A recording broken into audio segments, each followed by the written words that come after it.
Greetings everyone. तो आज हम लोग पढ़ेंगे some basic concepts of economics. तो आइए देखते हैं।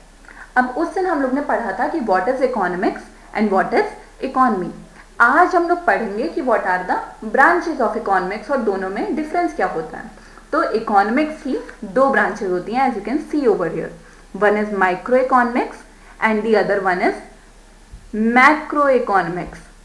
अब माइक्रो इकोनॉमिक्स में इकोनॉमिक प्रॉब्लम्स को स्टडी किया जाता है at the level of individual, जैसे कि individual firms, individual household, individual industry etcetera. और मैक्रो इकोनॉमिक्स में इकोनॉमिक प्रॉब्लम्स को स्टडी किया जाता है at the level of economy as a whole, जैसे कि national income, GDP, employment, unemployment etcetera. अब माइक्रो इकोनॉमिक्स के फादर हैं एडम स्मिथ और मैक्रो इकोनॉमिक्स के फादर हैं प्रोफेसर जॉन मेनार्ड कीन्स।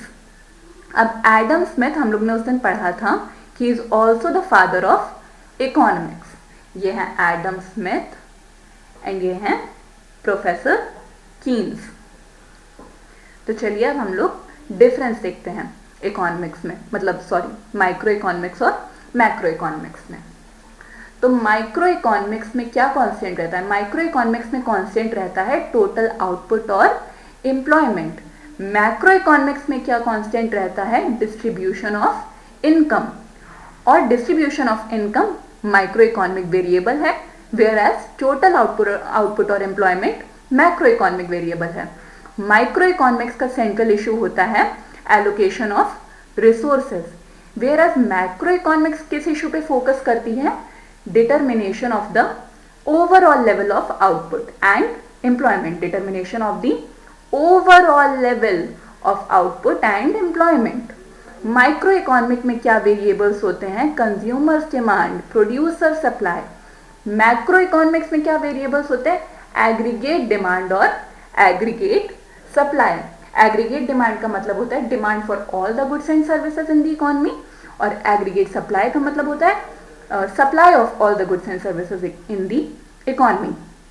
अब माइक्रो इकोनॉमिक्स में लिमिटेड डिग्री ऑफ एग्रीगेशन होता है, क्योंकि यहाँ पे केवल फर्म्स जो एक पर्टिकुलर कमोडिटी प्रोड्यूस करते हैं उनका एग्रीगेशन देखा जाता है। लेकिन यहाँ पे मैक्रो इकोनॉमिक्स में aggregation of all the economic units होता है, इसलिए यहाँ पे वाइडर डिग्री ऑफ एग्रीगेशन होता है।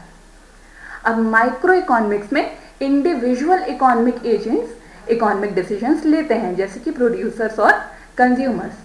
Whereas मैक्रो इकोनॉमिक्स में institutional economic agents economic decisions लेते हैं, जैसे कि reserve bank of India, securities and exchange board of India, telecom regulatory authority of India.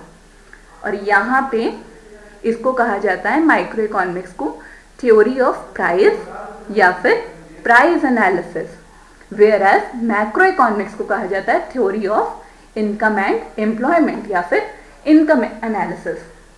Macro economics के एग्जाम्पल हम लोग पहले ही देख चुके हैं। नेशनल इनकम हो गया, जीडीपी हो गया, एम्प्लॉयमेंट हो गया, बैंकिंग हो गया।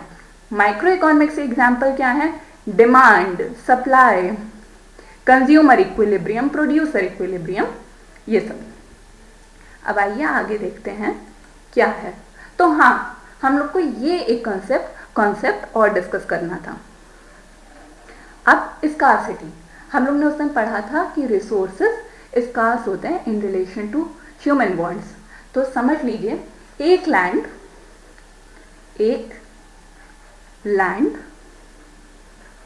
व्हीट ग्रो करने के लिए भी यूज हो सकता है और राइस ग्रो करने के लिए भी यूज हो सकता है।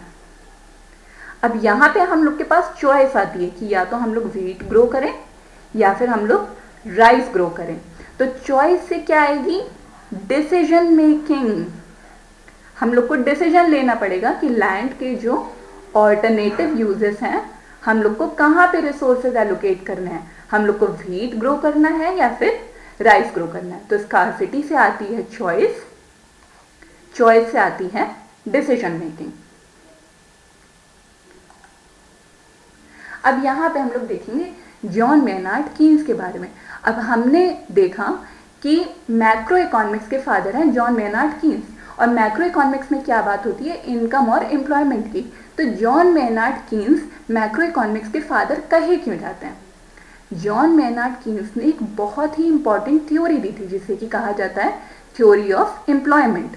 वो क्या एक्सप्लेन करता है? थ्योरी ऑफ एम्प्लॉयमेंट एक्सप्लेन करती है causes of unemployment, causes of unemployment, और रेमेडीज भी सजेस्ट करती है कि अनएम्प्लॉयमेंट को टैकल कैसे किया जाए।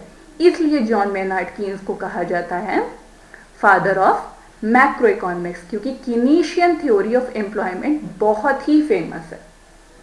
और जैसे कि जो मैक्रो इकोनॉमिक्स वेरिएबल्स हैं एग्रीगेट डिमांड और एग्रीगेट सप्लाई, ये भी प्रोफेसर कीन्स ने ही इन्वेंट किए हैं। अब हम लोग आज का फैक्ट देखते हैं। हम लोग ने उस दिन बात की थी कि एडम स्मिथ ने क्या लिखी है। एडम स्मिथ ने बुक लिखी है वेल्थ ऑफ नेशंस। कब लिखी थी?